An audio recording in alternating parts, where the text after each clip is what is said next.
Hello everyone, welcome to Black Mirror horror. कैसे हैं आप सब? आई होप आप सब ठीक होंगे। आज मैं आप सभी के लिए शमशान साधना और अमावस की रात की कुछ कहानियाँ लेकर आई हूँ और उम्मीद करती हूँ कि आपको ये कहानियाँ पसंद आएंगी। कहानी पसंद आए तो इस वीडियो को लाइक और चैनल को सब्सक्राइब ज़रूर कीजिएगा और साथ ही बेल आइकन प्रेस करना ना भूलिएगा। तो चलिए ज़्यादा टाइम ना लगाते हुए हम शुरू करते हैं हमारी आज की कहानियाँ। हमारी पहली कहानी का नाम है शमशान साधना। कुछ घटनाएं खुद पर खुद घटित होती हैं, परंतु कभी कभी जानबूझकर घटनाओं को आमंत्रित किया जाता है। ये कहानी बिल्कुल अलग तरह की है। इस संसार में सबसे बुरी चीज़ है गरीबी। गरीबी ही व्यक्ति को क्या से क्या बना देता है। ऐसी ही एक कहानी है नालंदा के रहने वाले योगेश प्रताप की। ये बात है सन 1996 की। योगेश नालंदा के एक छोटे से गांव में रहा करते थे। उनका एक छोटा सा परिवार था जिसमें वो अपने 2 बच्चियों एवं उनकी पत्नी रहती थी। उस समय एक एक पैसे का बड़ा महत्व था। उस समय योगेश एक छोटी सी फैक्ट्री में मजदूर का काम किया करते थे, जिनसे उन्हें थोड़े से पैसे मिल जाते थे, जिससे उनके परिवार का भरण पोषण हो पाता था। बहुत अच्छी तरह से तो नहीं, फिर भी काम चलता था। फिलहाल उनका समय तो इसी तरह से चल रहा था, लेकिन अचानक उनके जीवन में एक भयानक परिवर्तन हुआ। योगेश को फैक्ट्री से निकाल दिया गया, पैसे चोरी का इल्ज़ाम लगाकर। पर यह बात गलत थी। वो चीख चीख कर कह रहे थे, लेकिन लोगों ने उनकी एक भी नहीं सुनी। उन्हें बेइज्जत करके उस फैक्ट्री से निकाल दिया गया। अब उनकी नौकरी जा चुकी थी, लेकिन वो हिम्मत नहीं हारे थे। वो हर जगह नौकरी तलाशते रहे और हर बार उन्हें मुँह की खानी पड़ी। एक दिन बहुत थक हार कर वो घर में आकर बैठ गए। उस समय उनके पास जो पहले से पैसा था वो भी खत्म हो चुका था। कहा जाता है कि जब गरीबी आती है तो आपके अंदर का हुनर छीन लेती है। वे अपने घर की हालत देखकर बहुत परेशान थे। अब तो घर में खाने के लिए भी कुछ नहीं था। उनका कहना था वे खुद तो किसी तरह रह लेंगे, लेकिन उनकी बच्ची का क्या होगा, उनकी पत्नी का क्या होगा। ये सब सोचकर अंदर ही अंदर घुट रहे थे और बहुत ही तनाव में थे। उन्हें कुछ भी समझ नहीं आ रहा था कि अब वो क्या करे। हर तरफ से रास्ता बंद हो चुका था। एक समय वो एक रात को जब एक मंदिर से भगवान के दर्शन करके लौट रहे थे। रात काफ़ी हो चुकी थी, कच्ची सड़क थी, अंधेरी रात। घने पेड़ पर चमगादड़ की फड़फड़ाहट एवं झिंगूर की भयानक आवाज़ थी। उसी बीच चलते चलते अचानक उसे अपने सामने एक बूढ़ा व्यक्ति दिखाई देता है। वो रुक जाता है। उसे लगता है इतनी रात गए कोई बुजुर्ग व्यक्ति यहाँ क्या कर रहा है। वो हल्का सा डरते डरते उसके करीब गए और पूछा, कौन है आप और इतनी रात को यहाँ क्या कर रहे हैं? बूढ़े व्यक्ति ने कुछ देर तो वो चुप रहा और फिर बोला, मेरी छोड़ो, तुम बताओ तुम कौन हो? योगेश जैसे ही अपना नाम बोलने जा रहा था, तभी वो बूढ़ा व्यक्ति बोल पड़ा, तुम्हारा नाम योगेश है ना? तुम्हारी 2 बच्ची भी हैं और पत्नी भी। ये सुनकर योगेश के पैर तले ज़मीन खिसक गई। उसे लगा, अरे इन्हें कैसे पता चला इतना सब मेरे बारे में? वो डरने लगा और वहाँ से जाने की कोशिश करने लगा। तभी अचानक उस बूढ़े व्यक्ति ने उनका हाथ पकड़ लिया और कहने लगा, रुको तो, ज़रा पहले ये बताओ आखिर तुम इतने परेशान क्यों हो? योगेश रुक गया और कहने लगा, मुझे अपनी परेशानी आपको बताने से क्या फ़ायदा? वैसे भी कुछ तो होने वाला नहीं है। तो उस बूढ़े व्यक्ति ने कहा, पहले बताओ तो सही, शायद मैं तुम्हारा कोई मदद कर सकूं। तब योगेश ने अपनी पूरी आपबीती उसे सुनाई। तब बूढ़े व्यक्ति ने कहा, मैं जो भी तुम्हें कहूँ क्या वो करोगे? इससे तुम्हें बहुत पैसे आ जाएंगे और तुम्हारी गरीबी मिट जाएगी।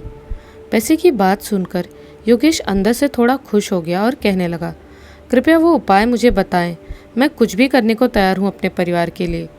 तो बूढ़ा व्यक्ति ने बोला, ठीक है, मैं तुम्हें बताता हूँ। तुम्हें शमशान साधना करनी होगी, बस यही एक ज़रिया है पैसा लाने की। योगेश कहने लगा, ये शमशान साधना क्या है? मुझे तो इसके बारे में कुछ भी नहीं मालूम। उस बूढ़े व्यक्ति ने कहा, मैं जो भी तुम्हें बताऊँगा बस वही सब तुम्हें करना है। तुम कल रात 12 बजे से पहले यहाँ इसी जंगल में दक्षिण की ओर आना, पर खाली हाथ नहीं। तुम्हें एक बड़ा सा लाल कपड़ा और एक काला कपड़ा और एक नींबू और साथ में घी का एक दिया लाना है। और सबसे महत्वपूर्ण बात, किसी को भी इसके बारे में नहीं बताना है और साथ में किसी को यहाँ तक नहीं लाना है। योगेश ने कहा, ठीक है, मैं ऐसा ही करूँगा जैसा आप चाहते हैं। और ये कहकर वो अपने घर की ओर लौट गया। बूढ़े व्यक्ति के कहे अनुसार रात को 11 बजे योगेश सब सामान लेकर बिल्कुल तैयार था। उसकी पत्नी उसे देखकर पूछने लगी, आखिर आप इतनी रात को कहाँ जाने वाले हैं और क्या करने वाले हैं? योगेश ने कहा, मैं 2-4 घंटे के अंदर लौट आऊँगा, तुम परेशान मत होना। और ये कहकर घर से निकल पड़ा। अब रात के 11 बज चुके थे और थोड़ी ही देर में चलते चलते वह दक्षिण की ओर जंगल में पहुंच गया। वहां उन्होंने नज़र घुमाया तो वहां बूढ़ा व्यक्ति नहीं था। वो तेज़ आवाज़ में बोला, कहाँ हैं आप? मैं आ गया हूँ। तभी अचानक उनके पीछे से उस बूढ़े व्यक्ति ने पुकारा और कहा, मेरी ओर चले आओ, यहाँ से थोड़ी ही दूर पर शमशान है, वहीं चलो। योगेश उसके पीछे पीछे चलते चलते वहाँ तक पहुँच गया। वहाँ पहुँचकर योगेश ने देखा कि वो बूढ़ा व्यक्ति एक जली हुई चिता की राख पर जाकर बैठा है और वो योगेश को भी वहीं बैठने को कहता है। योगेश सोच में पड़ गया। तभी अचानक बूढ़े व्यक्ति ने बोला, समय बर्बाद मत करो, जल्दी आओ, बैठो यहाँ। पैसे की लालच, गरीबी से परेशान योगेश वहीं चिते पर बैठ गया। बूढ़े ने उनसे कहा, जो भी सामान तुम अपने साथ लाए हो उसे यहाँ रखो। योगेश ने पूरा सामान वहीं पर रख दिया। बूढ़े व्यक्ति ने उस लाल कपड़े को वहाँ बिछाया और उस पर नींबू रखकर अगल बगल चिता की राख से एक यंत्र का चित्र बनाया और उसे काले कपड़े से ढक दिया और मन ही मन कुछ मंत्र पढ़ने लगा। पूरे 12 बज चुके थे और उस बूढ़े व्यक्ति ने कहा, तुम अपनी आंखें बंद कर लो कुछ देर के लिए, और जब तक मैं ना कहूँ अपनी आंखें मत खोलना, चाहे कुछ भी हो। और योगेश ने अपनी आंखें बंद कर ली। कुछ ही मिनटों में वो बूढ़ा व्यक्ति मंत्र पढ़ने लगा और योगेश की आंखें बंद थी। थोड़ी ही देर बाद योगेश ने महसूस किया कि इतनी गर्मी में भी उसे ठंड लग रही है। बूढ़े व्यक्ति के कहे अनुसार योगेश की आंखें तो बंद थी, लेकिन योगेश को ऐसा महसूस हो रहा था जैसे उसके अगल बगल से कोई गुजर रहा है। किसी औरत के पायल की आवाज़, ज़ोर से चलने की आवाज़, उसके रोंगटे खड़े हो रहे थे। योगेश ने हिम्मत नहीं हारी और थोड़ी ही देर बाद उस बूढ़े व्यक्ति ने कहा, अपनी आंखें खोलो। योगेश ने अपनी आंखें खोली और कहा, बाबा, और हमें क्या करना होगा? उस बूढ़े व्यक्ति ने ज़्यादा कुछ नहीं किया। उसने योगेश को एक कागज़ की पुड़िया दी और कहा, ये लो, इस चिता की राख है जो अब सिद्ध हो चुकी है। इसे ले जाकर तुम अपने घर के कोने में रख दो, इसे बाहर मत फेंकना और रोज़ इसके सामने एक घी का दिया सिर्फ जलाना, और कुछ भी नहीं करना है तुमको। जाओ, ले जाओ इसे। ध्यान रहे, तुम्हें अपने घर में मौजूद सभी ईश्वर की तस्वीरों को हटा देना है। और सबसे महत्वपूर्ण बात ये कि 2-3 दिन पूजा करने के बाद तुम्हारे अगल बगल किसी स्त्री के होने का एहसास होगा, पर तुम डरना मत, तुम्हें उससे कोई खतरा नहीं है। योगेश के लिए ये सब बड़ा मुश्किल था, लेकिन फिर भी गरीबी की तंगी के कारण उसे ये सब करना ही पड़ा। उसने अपने घर में से ईश्वर की सारी मूर्तियाँ हटा दी और बाबा के कहे अनुसार सब काम करने लगा। वो नित्य प्रति अंधेरे में एक कोने में जाकर उस पुड़िया के सामने घी का दिया जलाकर रख देता। उनके घर में मौजूद उनकी बेटी और पत्नी ने पूछा, आखिर आप ये सब क्या कर रहे हैं, इससे क्या होने वाला है? तो उन्होंने बाबा की कही पूरी बात अपने परिवार को बताई, लेकिन फिर भी उनकी पत्नी को इन सब पर यकीन नहीं हो रहा था। ये सब किए 2 दिन गुजर गए थे, लेकिन उनके जीवन में कोई सुधार नहीं हुआ। पर अचानक ही उनके जीवन में अजीब अजीब सी घटना होने लगी। एक बार उन्हें राह चलते चलते एक सोने की अंगूठी मिली जो काफ़ी कीमती थी। एक बार जब वो सुबह उठे तो उनके दरवाजे पर नोटों की कई सारी गड्डी रखी हुई थी। वे एकदम ये सब देखकर चौंक गए। उन्हें लगा, इतनी सारी नोट यहाँ पर कौन रख गया? तब उन्हें बाबा का ख्याल आया। मैं लगा कि बाबा की कही बात सच हो रही है और उनके जीवन में अब तेज़ी से सुधार हो रहा था। जब वो किसी काम को करने जाते बस तुरंत ही हो जाता। उनका हर काम बन रहा था, हर चीज़ सकारात्मक हो रही थी। उनके लिए धीरे धीरे देखते ही देखते वो काफ़ी पैसे वाले इंसान हो गए। उनके पास किसी भी चीज़ की कमी नहीं थी। 2 गाड़ियाँ उनके दरवाजे पर खड़ी रहती थी। उन्होंने एक बड़ा सा घर भी बना लिया था। अब उनकी गरीबी पूरी तरह मिट गई थी। वे अपने जीवन से पूरी तरह संतुष्ट थे। अब वे कामों में फंसकर पूजा करना उसने छोड़ दिया था। अब उन्हें यह भी ध्यान नहीं था कि हमें पूजा भी करनी है। वो खुद के काम में इतना मसरूफ़ हो गए कि वो ये सब करना भूल गए और अपनी एक बड़ी बेटी की शादी भी वो कर गए। उन्हें ये मालूम नहीं था जो काम पहले करना है उसे वो बाद में कर रहे थे। और एक दिन रात को जब योगेश अपनी पत्नी के साथ बेड पर सोए हुए थे तो अचानक उनके बगल से कोई गुजरा। उनकी आंखें खुल गई। उन्होंने कमरे में लाइट को जलाया और हर तरफ देखा, लेकिन कोई भी नहीं था। अब रात में उन्हें हर रोज़ डरावने सपने आते रहे, जैसे उन्हें सपने में जलती चिता पर एक औरत लेटी हुई दिखाई देती थी जो चीख चिल्ला रही थी, तड़प रही थी। उनके चेहरे से रंगत उड़ चुकी थी। पहले वाली वो खुशी नहीं झलक रही थी उनके चेहरे से। उनके जीवन ने फिर से एक बार पलटी खाई। इस बार ये पीड़ा इन्हें इतनी सताने वाली थी कि ये सोच भी नहीं सकते थे। अब इनके द्वारा बना बनाया हर काम बिगड़ रहा था। हर काम में बाधा आ रही थी। घर में कभी बेटी बीमार पड़ जाती तो कभी पत्नी, और कभी कभी तो खुद बीमार हो जाया कर रहे थे। धीरे धीरे उनकी आर्थिक स्थिति खराब होने लगी थी और अब इनके साथ प्रेत आत्माओं ने खेल खेलना शुरू कर दिया था। हर रात को उनका परिवार जब सोता था तो हर व्यक्ति को एक भयानक सपना दिखाई देता था।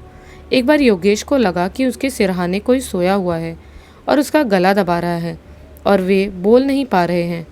एक बार तो उन्हें लगा उनके पलंग के नीचे भी कोई है, उनके पीछे कोई है। उन्हें अपने चारों ओर आत्माएं दिखने लगी थी। एक रात को वो अपने रूम में चिल्ला उठे। उनकी आवाज़ सुनकर बगल के रूम में सोई उनकी बेटी वहाँ दौड़ कर आई और कहने लगी, क्या हुआ, इतनी ज़ोर से क्यों चिल्ला रहे हैं आप? आखिर क्या हुआ आपको? तब योगेश ने अपनी सारी बात उन्हें सुनाई। उनकी ये बात सुनकर उसकी बेटी भी ये कहने लगी कि कुछ दिनों से मुझे भी यही सपने दिखाई दे रहे हैं और मुझे भी बहुत डर लग रहा है। मैं भी एक औरत को देखती हूँ चिता पर जलती हुई। तभी उनकी पत्नी कहने लगी, मैं अपनी बड़ी बेटी को बुलवा भेजती हूँ, कहीं वो भी तो ये सब नहीं देख रही है। योगेश ने कहा, नहीं नहीं, उसे मत बुलाओ, वो भी यहाँ आकर फंस जाएगी, उसे रहने दो। उस रात तीनों में से कोई व्यक्ति नहीं सोया और रात भर डर के साए में कटी। सभी लोग अंदर से एकदम डरे हुए थे। उन्हें दिन में भी अजीब अजीब आवाज़ें सुनाई देती थी, जैसे कोई औरत रो रही हो। योगेश को पैसे कमाने का यह गलत जरिया बहुत ही महंगा पड़ा। योगेश को लगा, आखिर हमारे साथ क्या हो रहा है। अचानक उसे बाबा का ख्याल आया और अपनी इस पूजा के बारे में योगेश को लगा, अरे मैंने तो पूजा छोड़ दी थी, शायद इसी वजह से ये सब मेरे साथ हो रहा है। उसी दिन योगेश ने अपनी छोटी बेटी को अपनी बड़ी बेटी के यहाँ जाने को कहा और योगेश अपने पत्नी सहित उस बाबा से मिलने रात को निकल पड़े। इस कहानी में उनकी छोटी बेटी सोनम और बड़ी बेटी राघवी के कहे अनुसार उनके माता पिता की खबर आई कि उन दोनों का कुछ पता ही नहीं चला। बताती हैं, अगर उस दिन मैं यहाँ नहीं आती तो अपने माता पिता के बारे में जानती कि वो कहाँ हैं, आखिर वो कहाँ चले गए। हम लोगों ने पुलिस थाने में रिपोर्ट तक लिखवाई, लेकिन आज तक उनका कुछ भी पता नहीं चला। आखिर वो कहाँ चले गए। उस समय हम लोग बहुत डरे हुए थे। पहले वाले उस अपने घर में हम लोग अब नहीं जाया करते थे। वो दूर से ही देखने में वीरान एवं भुतहा लगता था।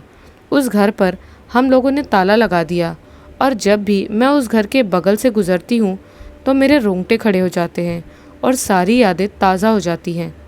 कहा जाता है शमशान साधना एक उग्र साधना है। पैसे लाने का एक अच्छा उपाय है, लेकिन ऐसा नहीं है। इसमें प्रेत आत्माओं का काम लिया जाता है। जिस तरीके से तेज़ी से पैसे आपके पास आते हैं उसी तरीके से वापस भी चले जाते हैं। तो चलिए अब सुनते हैं हमारी अगली कहानी, अमावस्या। वो काली अंधेरी रात। शहर से बाहर जाने वाले रास्ते पर एक ढाबा था। शहर से अच्छी खासी दूरी पर वो ढाबा था, तकरीबन 15 किलोमीटर की दूरी पर था। विक्रांत ढाबा ढाबे का नाम था। आने जाने वाले वाहन, ट्रक आदि वहाँ रुका करते थे। खाना खाकर थोड़ा आराम करके मुसाफिर आगे के सफ़र पर चल देते थे। इसी तरह वो सड़क हमेशा आने जाने वाली गाड़ियों से भरी रहती थी। पर उस दिन अचानक कुछ ऐसा देखने को मिला जो आज तक, या यूँ कहिए आज से पहले उस सड़क, उस राह पर देखने को नहीं मिला था। जो उस रात को हुआ। रोज़ की तरह अमर काम कर रहा था। अमर विक्रांत ढाबे में वेटरशिप करता था। उस दिन भी अमर अपने काम में व्यस्त था। वैसे तो विक्रांत ढाबा रात के 12 बजे हमेशा बंद हो जाता था, पर उस दिन ढाबे के मालिक ने ढाबे में कुछ डेंटिंग पेंटिंग कलर का काम करवाया था। तो ढाबे में काम करने वाले सारे नौकरों को मालिक ने देर रात तक ढाबे पर रोक रखा था। सारे काम काज सफाई वगैरह करते करते तकरीबन उस दिन रात के 2 बज गए थे। अमर की तरह ढाबे पर काम करने वाले अन्य नौकर भी उस दिन देरी से घर जाने वाले थे, पर अमर शहर में रहता था और बाकी नौकर लोग ढाबे से लगे पास के गांव में रहते थे। सारा काम निपट चुका था, ढाबा बंद हो चुका था। मालिक अपनी कार लेकर शहर की तरफ अपने घर जाने के लिए निकल गए थे और बाकी के नौकर पासी के गांव के लिए निकल गए थे जहां वो रहते थे। पर अमर वहां अकेला नहीं था, उसके साथ मुरलीधर जी भी थे। मुरलीधर जी विक्रांत ढाबे में मैनेजर थे। मुरलीधर जी का घर भी शहर में था। मुरलीधर जी ने अपनी साइकिल लेते हुए अमर से कहा, अमर, आज काम के चलते काफ़ी देर हो गई है और सड़क भी काफ़ी सुनसान दिखाई दे रही है। ना तो कोई वाहन आते दिखाई दे रहा है ना जाते। तो चलो जल्दी करो, घर भी पहुंचना है, देर हो गई है। घर वालों को फिक्र हो रही होगी। अमर ने मुरलीधर जी के कहे मुताबिक अपनी साइकिल ली और मुरलीधर जी के साथ घर जाने के लिए चल पड़ा। पर वो रात कोई आम रात नहीं थी, काली रात थी, अमावस्या की रात। चारों तरफ अंधेरा ही अंधेरा था। रात के 2 बज गए थे। अमर काफ़ी डरा हुआ था। जंगल का रास्ता, सड़क सुनसान, दूर दूर तक कोई दिखाई नहीं दे रहा था और जंगली जानवरों की भी आवाज़ें आ रही थी। अमर का डर के मारे पसीना छूट रहा था। तो अमर ने मुरलीधर जी से कहा, मुरलीधर जी, चलिए वापस चलकर आज की रात ढाबे पर ही सो जाते हैं। सुबह होते ही घर के लिए निकल जाएंगे और कल के दिन सेठ से छुट्टी मांग लेंगे, आराम करेंगे। मुरलीधर जी ने अमर से कहा, अमर, घबराने की कोई ज़रूरत नहीं है, तुम खामखा डर रहे हो। समय बहुत हो गया है, इसीलिए वाहनों की आवाजाही कम हो गई है। डरो मत, अपनी साइकिल चलाते रहो। अगर तुम्हें इतना ही डर लग रहा है तो आसपास की आवाज़ों को अनसुना कर इधर उधर ना देखो, अपनी नज़र सामने रखकर चलते रहो। वो दोनों अपने रास्ते चलते जा रहे थे। कुछ ही समय बाद वो दोनों रास्ते में पड़ने वाली पुलिया तक पहुंच गए। पुलिया ढाबे से तकरीबन 7 किलोमीटर की दूरी पर थी। अमर ने अपनी साइकिल रोककर मुरलीधर जी से कहा, मुरलीधर जी, मुझे बहुत ज़ोरों की लगी है, मैं पुलिया के नीचे के कच्चे रास्ते पर करके आता हूँ। इतना कहकर अमर बाथरूम करने के लिए चला गया। मुरलीधर जी अमर के वापस आने तक बीड़ी निकालकर पीने लगे। मुरलीधर जी सोचने लगे, एक बीड़ी तो हो गई, 2 हो गई, अमर अभी तक वापस नहीं आया। मुरलीधर जी अमर के लिए चिंतित हो गए थे, अमर अभी तक वापस क्यों नहीं आया। मुरलीधर जी ने अपनी साइकिल को स्टैंड पर लगाया और अमर को देखने के लिए वो भी कच्चे पथरीले रास्ते पर जाने लगे। जैसे ही उन्होंने अमर को देखने के लिए अपनी निगाह नीचे की तो उन्होंने देखा अमर अकेले में बड़बड़ाते हुए नदी की तरफ जाते जा रहा था, जैसे अमर को नदी अपने पास बुला रही थी उसकी जान लेने के लिए। ऐसा नज़ारा देखने के बाद मुरलीधर जी अमर को ज़ोरों की आवाज़ लगाने लगे, पर अमर को तो जैसे कुछ सुनाई ही नहीं दे रहा था। मुरलीधर जी ने आवाज़ लगाने से बेहतर अमर को पकड़ना समझा। मुरलीधर जी भागते हुए अमर के पास पहुँचे और अमर का हाथ पकड़कर उसे खींच लिया और धक्का देकर ज़मीन पर गिरा दिया। अगर मुरलीधर जी उसका हाथ नहीं खींचते तो अमर उस नदी का भोजन बन चुका होता। अमर अब अपने आपे में आ गया था और मुरलीधर जी से सवाल कर रहा था, मुरलीधर जी, मैं तो बस कच्चे रास्ते पर उतरा था, नदी के इतने पास कैसे पहुंच गया और आपने मुझे धक्का क्यों दिया। मुरलीधर को अमर के सवाल का जवाब देने से बेहतर वहां से निकलना लगा और अमर का हाथ पकड़कर वो बोले, यहाँ से जल्दी चलो, मैं तुम्हें सब बता दूंगा। अमर का हाथ पकड़कर वो उसे हड़बड़ी में पुलिया पर ले गए और उसे जल्दी से अपनी साइकिल लेकर चलने को कहा। वो दोनों अपनी साइकिल लेकर निकल ही रहे थे कि ज़ोरों से हवा चलने लगी, जैसे कोई तूफान आ रहा हो। हवाओं में मिट्टी घुल गई थी, कुछ दिखाई नहीं दे रहा था। जैसे ही हवा थम गई तो इनके सामने एक पेपर का टुकड़ा लहराते हुए आकर गिर गया। देखते ही देखते उस पेपर के टुकड़े से वो एक कुत्ता बन गया, फिर अचानक से वो गायब हो गया। अमर उस नज़ारे को देखकर बहुत डर गया और मुरलीधर को आवाज़ लगाने लगा, पर मुरलीधर जी का कोई जवाब ना आता देख अमर ने जहाँ मुरलीधर जी साइकिल लेकर खड़े थे वहाँ अपनी नज़र घुमाई तो देखा मुरलीधर वहाँ नहीं थे, उनकी साइकिल गिरी पड़ी हुई थी। अमर बहुत डरा सहमा घबराया हुआ था। मुरलीधर जी को वहाँ ना पाकर उसके तो जैसे डर के मारे पसीने बहने लगे। आखिर मुरलीधर जी अचानक कहाँ गायब हो गए। अमर मुरलीधर जी को वहाँ ना पाकर और भी ज़्यादा घबरा गया था और इधर उधर मुरलीधर जी को खोजते हुए आवाज़ लगा रहा था। अमर की खुद की हालत ऐसी हो गई थी कि उसकी आवाज़ भी उसके हलक से सही तरीके से बाहर नहीं निकल पा रही थी। वो दबी दबी आवाज़ से मुरलीधर जी का नाम लेकर उन्हें ढूंढ रहा था। मुरलीधर जी, मुरलीधर जी, मुरलीधर जी, आप अचानक से कहाँ चले गए? मुझे बहुत डर लग रहा है। आप मुझे अकेला यहाँ छोड़कर पता नहीं कहाँ चले गए। अमर डरता सिसकता पुलिया के नीचे के कच्चे रास्ते पर जाने लगा, आवाज़ लगाते हुए, मुरलीधर जी, मुरलीधर जी, आप यहाँ तो नहीं हो? धीरे धीरे वो और नीचे जाने लगा कि अचानक उसकी नज़र के सामने उसे दो लोग दिखाई दिए जो उस नदी के पास जा रहे थे। अमर ने अपनी आंखों को अच्छे से रगड़ कर देखा। उनमें से एक तो मुरलीधर जी थे और दूसरा अमर खुद था।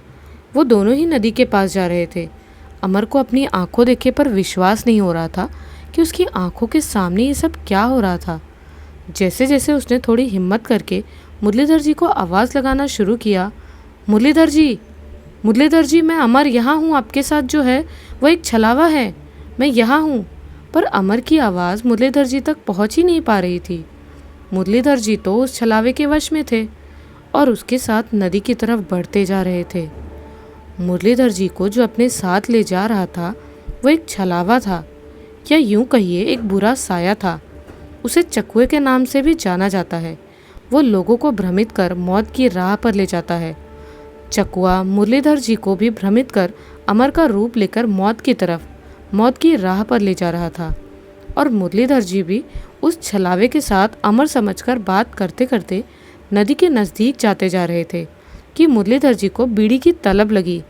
मुरलीधर जी ने अपने जेब से बीड़ी निकाली और उसे जलाने के लिए जैसे ही माचिस की तीली जलाई, वैसे ही वो साया, वो छलावा अचानक से वहाँ से गायब हो गया और मुरलीधर जी उसके चंगुल से छूट गए और आश्चर्यचकित हो गए। ये अमर अचानक से कहाँ गायब हो गया? वही तो मुझे यहाँ लाया था। ये कह के कि मुरलीधर जी, मेरी 500 रुपये की नोट उस पुलिया के नीचे नदी के पास गिर गई है, शायद मेरे साथ चलकर उसे ढूंढने में मदद करिए। और वो अचानक से कहाँ चला गया? मुरलीधर जी ये सोच ही रहे थे कि उनको पीछे से एक आवाज़ सुनाई दी, मुरलीधर जी, आप जल्दी से पुलिया पर आइए। मुरलीधर जी ने पलट कर देखा तो वो आवाज़ अमर की थी। वो भी समझ गए थे कुछ ना कुछ तो गलत हो रहा है, यहाँ कुछ तो गड़बड़ है। वो अमर की आवाज़ सुनते ही भागते हुए अमर के पास पुलिया पर पहुँच गए और अमर से पूछा, अमर, तुम तो मेरे साथ उस नदिया के पास थे, अचानक से गायब होकर यहाँ कैसे पहुँच गए? अमर ने मुरलीधर जी से कहा, जी यहाँ से आप चलिए जल्दी, घर पहुँचते ही मैं आपको सारी बात बताता हूँ। घर पहुँचते ही अमर ने मुरलीधर जी को सारी घटित घटना बताई और मुरलीधर जी से कहा, आज आप और मैं दोनों ही मौत के मुंह से वापस आए हैं, बाल बाल बचे हैं, वरना कल का सूरज देखने को नहीं मिलता। उस दिन वो अनजान साया, छलावा, चकुआ मुरलीधर जी को अपने चंगुल में लेकर मौत के घाट उतार देता, पर उनकी एक बुरी आदत ने उनकी जान बचाई। बीड़ी पीना सेहत के लिए हानिकारक है, पर उस दिन बीड़ी ने उनकी जान बचाई।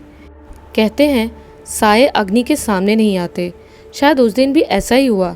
एक माचिस की तीली ने मुरलीधर जी को नया जीवन दान दिया। उस साये को चकुए के नाम से जाना जाता है। वो भ्रमित कर इंसानों की जान लेता है। अब ऐसा आए दिन उस पुलिया के पास होने लगा था। अंधेरे के इस साये ने लोगों में मौत का डर पैदा कर दिया था। तब ढाबे के मालिक और आसपास के गांव के लोगों ने मिलकर वहां माताजी का एक मंदिर बनवाया। माताजी का मंदिर बनने के बाद आज वो स्थान, वो जगह, वो नदी का किनारा आज एक धार्मिक स्थल बन गया है। आज वो नदी, वो पुल उस साये से मुक्त हो गई है। तो चलिए अब सुनते हैं हमारी आज की आखिरी कहानी, काली परछाई। वैभव अपने दोस्तों के साथ हाथ में बैट और बॉल लिए किसी खाली मैदान की तलाश कर रहा था। पहले वो लोग घर के सामने ही के कंपाउंड में खेला करते थे, लेकिन वहाँ और भी मकान बन गए थे। गली में खेलते तो कभी कोई कार आ जाती, कभी बॉल किसी के घर में चली जाती, डांट पड़ती सो अलग। खाली जगह की तलाश में कॉलोनी से वो लोग काफ़ी दूर निकल आए थे। सामने एक बड़ा सा खुला मैदान था, कहीं कहीं रेत और ईंटें गिराई गई थी। सनी ने देखा तो बोला, मज़ा आ गया यार, क्या जगह है, आज से हम यहीं खेलेंगे। प्रतीक बोला, लेकिन ये जगह तो घर से बहुत दूर है और यहाँ तो शायद मकान भी बन रहे हैं। अरे तो क्या हुआ, जब तक जगह खाली है तब तक तो खेल ही सकते हैं। सुनो सब लोग, कल से खेलने जल्दी निकलना, विभू बोला। सारे बच्चे खुशी खुशी क्रिकेट खेलने लगे। खेलते खेलते समय का होश ही नहीं रहा। जब बिल्कुल शाम हो गई तो फील्डिंग कर रहा आकाश चिल्लाया, अब बस करते हैं, घर जाने का टाइम हो गया, नहीं तो मम्मी से डांट पड़ेगी। तभी विभू जो बैटिंग कर रहा था बोला, एक आखिरी बॉल यार, फिर चलते हैं। सोनू ने बॉल फेंकी। विभू ने इतने जोर का छक्का मारा कि बॉल बहुत दूर झाड़ियों में जा गिरी। विभू, बॉल तुम लेकर आओ, तुमने ही फेंकी है, प्रतीक बोला। जा तो रहा हूँ, कहता हुआ विभू बॉल लाने चल दिया। वहाँ पुटूस की झाड़ियाँ सब ओर थी, कुछ बड़े बड़े पत्थर भी थोड़ी थोड़ी दूर पर रखे थे। विभू को बॉल झाड़ियों के बीच दिख गई। वो एक पत्थर को लांघता हुआ बॉल लेने झुका, तभी उसे अपने शरीर में झुरझुरी सी महसूस हुई। बॉल उठाकर वो 2 मिनट खड़ा रहा। उसके दोस्तों ने पुकारा, विभू बॉल मिल गई, जल्दी कर, रात हो रही है। विभू बॉल लेकर दोस्तों के साथ चल दिया। उसे अपने पैर बहुत भारी लग रहे थे। स्ट्रीट लाइट जल गई थी। तभी सोनू बोला, यार विभू, हम सभी एक साथ चल रहे हैं, पर देख तेरी परछाई कितनी लंबी बन रही है। सभी आश्चर्य से देखने लगे, पर विभू सहम गया। घर पहुंचते ही वो धम्म से सोफे पर बैठ गया और वहीं से माँ को आवाज़ लगाई, माँ खाना दे दो, भूख लगी है। माँ किचन में थी। पापा अभी ऑफिस से नहीं आए थे और दादी अभी अभी पौधों में पानी डालकर बैठी थी। विभू को देखते ही दादी बोली, कितनी बार कहा है बाहर से जब भी आता है पहले पैर धोया कर, और आज तो बिना हाथ पैर धोए खाना मांग रहा है। पता नहीं क्यों दादी, आज बहुत थक गया हूँ, विभू बोला। उधर से मम्मी आई, दिन भर खेलेगा तो थकेगा नहीं, जा हाथ मुँह धोकर आ, मैं खाना लगाती हूँ। विभू खाने बैठा तो बड़े बड़े कौर मुँह में डालने लगा। वो रोटी पर रोटी लिए जा रहा था। माँ चौंक कर दादी से बोली, आज इसे हुआ क्या है, इतना कैसे खा रहा है, रोज़ तो 4 रोटी मुश्किल से खाता है। दादी टीवी देखने में लगी थी, बोली, अरे खाने दे, नज़र मत लगा मेरे पोते को। तब तक पापा भी आ गए थे। खाना खाकर वह बहुत सोने चला गया। आज उसे अपना शरीर बहुत भारी लग रहा था। बिस्तर पर लेटते ही वो ज़ोर ज़ोर से खर्राटे लेने लगा। दादी ने आवाज़ सुनी तो अपने बेटे से बोली, मुन्ना विभू को बोल कल से योगा करेगा। 15 साल का बच्चा ऐसे खर्राटे लेता है भला। नींद में वैभव को ऐसा लगा जैसे कोई उसके पैर खींच रहा है। हड़बड़ाकर उसकी नींद खुल गई। देखा तो वो बिस्तर के नीचे था। वो यहाँ कैसे आ गया? बिस्तर से गिर गया क्या और उसे पता ही नहीं चला? वो सोचने लगा। उठकर जैसे ही उसने बिस्तर पर नज़र डाली, उसकी चीख निकल गई। एक काली परछाई उसके बिस्तर पर लेटी थी। वैभव के चीखते ही वो काली परछाई काले धुएं के गुबार में बदलकर गायब हो गई।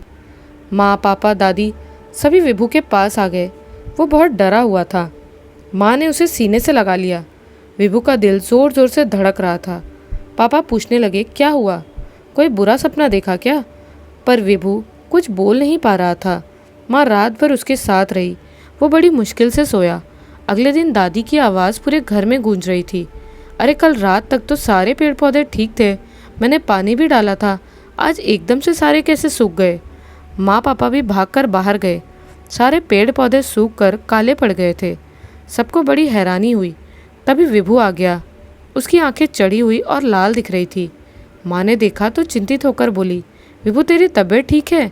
कैसा थका थका लग रहा है, जाकर हाथ मुँह धो, मैं नाश्ता लगाती हूँ। विभू ने बाथरूम में अपनी आंखों पर पानी के छींटे मारे और जैसे ही आईने में देखा तो अपने चेहरे की जगह एक भयानक काली परछाई दिखी। डर के मारे वो चीखता हुआ बाहर भागा और बोला, वहाँ बाथरूम में कोई है। सबने बाथरूम में आकर देखा, वहाँ कोई नहीं था।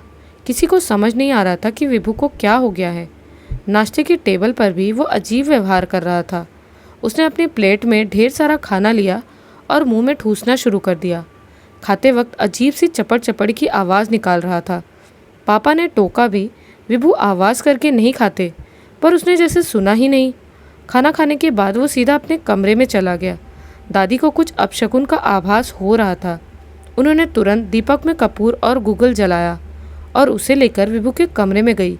उन्हें देखते ही वो ज़ोर से चिल्लाया, दादी इतना धुआं क्यों कर रही हो, जाओ यहाँ से, मुझे इसकी गंध बिल्कुल पसंद नहीं।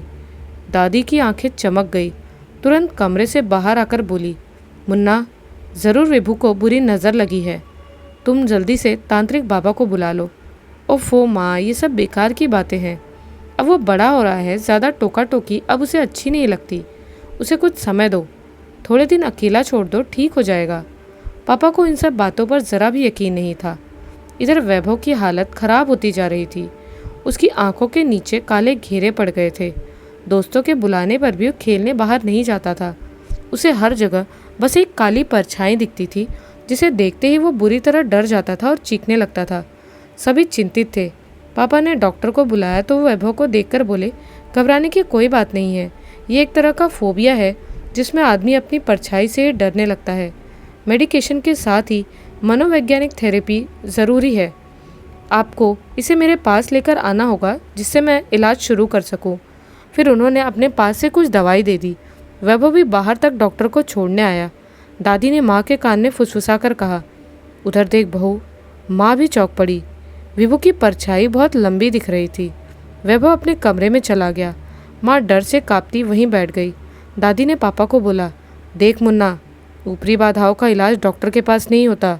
तू बस समय बर्बाद कर रहा है। मेरी मान तो बाबा को बुला ले। माँ फिर से वही बात। आपने देखा नहीं डॉक्टर से मिलकर विभू को कितना अच्छा लगा। वो उन्हें बाहर तक छोड़ने भी आया।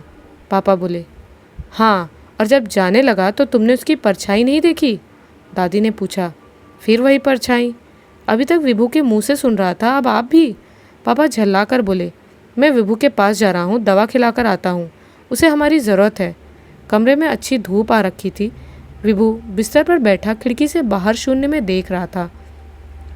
पापा ने 2 बार विभू को आवाज़ दी, लेकिन वो जाने कहाँ खोया था।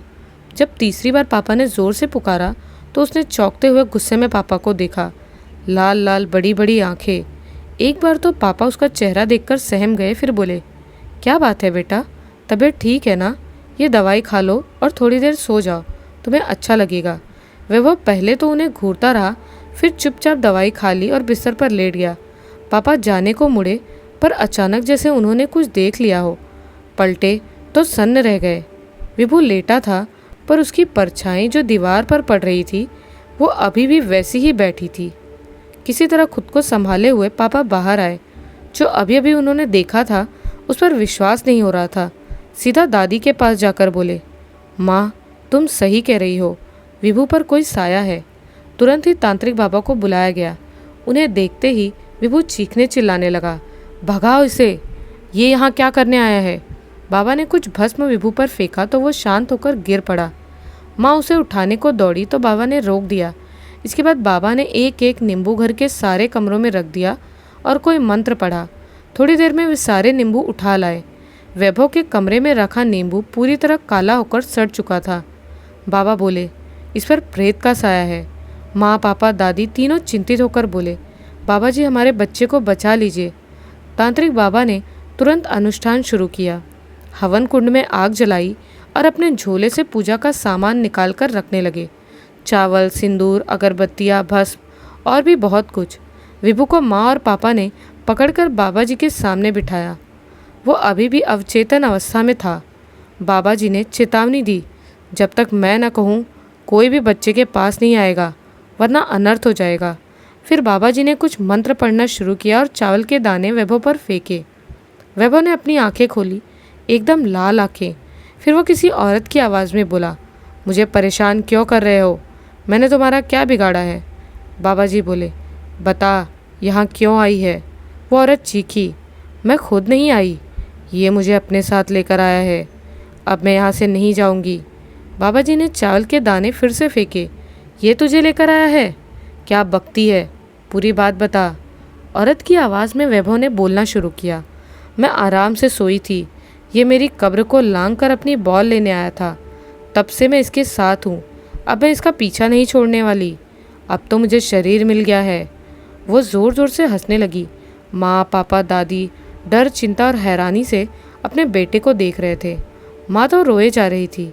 तभी तांत्रिक बाबा ने कुछ भस्म, चावल और सिंदूर उठाकर वैभव पर उछाल दिया। वैभव दर्द के मारे ज़ोर से चीखा। माँ से बेटे का दर्द नहीं देखा गया। वो आगे बढ़ी कि पापा ने हाथ पकड़कर रोक दिया। विभू अपना सिर ज़ोर ज़ोर से हिला रहा था। उसका शरीर कांप रहा था और उसके मुंह से डरावनी आवाज़ें निकल रही थी। तांत्रिक बाबा ने अभिमंत्रित शीशी उठाई और मंत्र पढ़ते हुए वैभव के सिर पर हाथ रखा। वैभव के शरीर से काली परछाई निकली और धुआं बनकर उस शीशी में समा गई। बाबा जी ने जल्दी से ढक्कन बंद कर दिया। विभू निढाल होकर गिर पड़ा। माँ, पापा, दादी दौड़े। बाबा जी ने कहा, अब ये बच्चा ठीक है, इसका ख्याल रखो। विभू को बिस्तर पर लिटाया गया। अब वो शांत लग रहा था। पापा ने उदास होकर कहा, मैं एक दिन परछाई को देखकर डर गया और मेरा बेटा ये सब न जाने कब से झेल रहा था। दादी बोली, मुन्ना अफसोस मत कर, अब विभू ठीक हो जाएगा।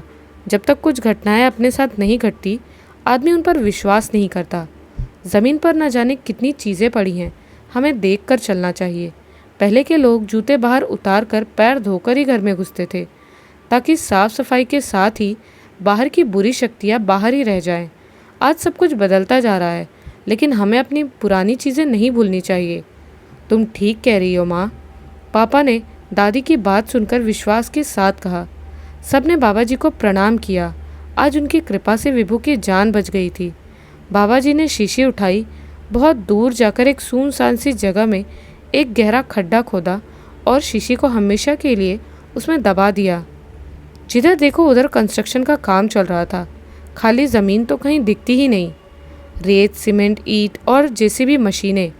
एक ही ऐसे प्लॉट पर जेसीबी की खुदाई में एक शीशी बाहर आई। बिल्डर ने उत्सुकता से उसका ढक्कन खोल दिया।